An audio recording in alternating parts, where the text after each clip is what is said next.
দল নিবন্ধনের একটা তারিখ আবার পুনর্নির্ধারণ হয়েছে 20 এপ্রিল পর্যন্ত, এবং আমাদের এই দল নিবন্ধনের জন্য আত্মপ্রকাশ হলো 28 ফেব্রুয়ারি। দল নিবন্ধনের জন্য যে একটা আলাদা টিম, ডেডিকেটেড টিম আমাদের করা হয়েছে, যারা নিবন্ধনের বিভিন্ন যে শর্তাবলী আছে, আমাদের বিভিন্ন একটা কেন্দ্রীয় কার্যালয়, জেলা উপজেলাতে কমিটি লাগবে একটা নির্দিষ্ট সংখ্যক, তারপর একটা লোগো লাগবে, আমাদের একটা প্রতীক লাগবে।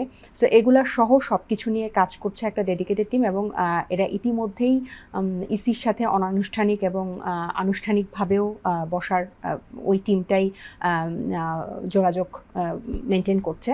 সো আমরা আশা করি যে খুব শীঘ্রই আমরা নিবন্ধনের জন্য আবেদন করতে পারব। আমরা একটু জানতে যদি চাই, এই টিমের নেতৃত্ব দিচ্ছে কে আপনাদের? এটা আমাদের একটা ইন্টারনাল টিম, আমাদের আহ্বায়ক থেকেই, আহ্বায়ক প্যানেল, আমাদের যে কমিটি আছে এখান থেকেই সংশ্লিষ্টদেরকে নিয়েই একটা ইন্টারনাল টিম করা হয়েছে। এবং যেটা বলতে চাই যে যেহেতু নির্বাচন সংস্কার কমিশন কিছু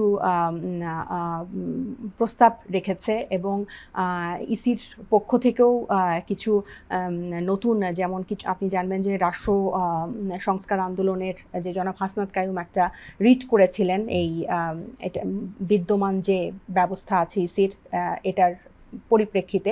সো ইসি থেকেও একটা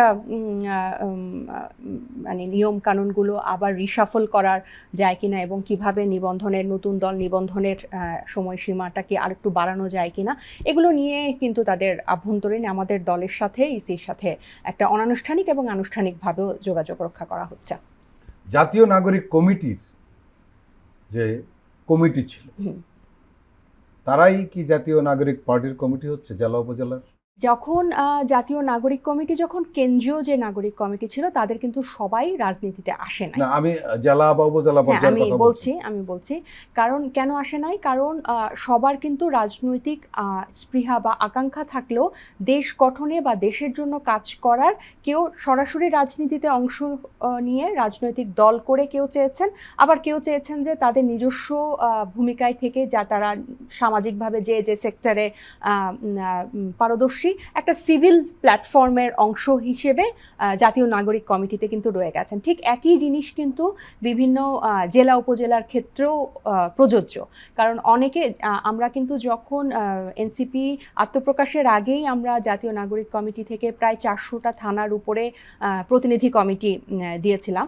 সো ওখান থেকে অনেকেই এখন এনসিপির সাথে সংশ্লিষ্ট হবেন। আমরা যখন বিভিন্ন জেলা উপজেলায় কাউন্সিলের মাধ্যমে কমিটি হবে, তখন যারা চাইবেন রাজনীতিতে সক্রিয়ভাবে অংশ নিতে বিভিন্ন জেলা উপজেলার মতো, তারা যোগদান করবেন। এবং নতুন আরও আমরা তো গণসংযোগ চালাচ্ছি, এবং বিভিন্নভাবে আমাদের সাংগঠনিক বিস্তার করার জন্য এনসিপি কাজ করছে। সো আরও যারা নতুন যোগদান দিতে পারেন, যারা নাগরিক কমিটিতে ছিলেন না, তারাও আসতে পারবেন।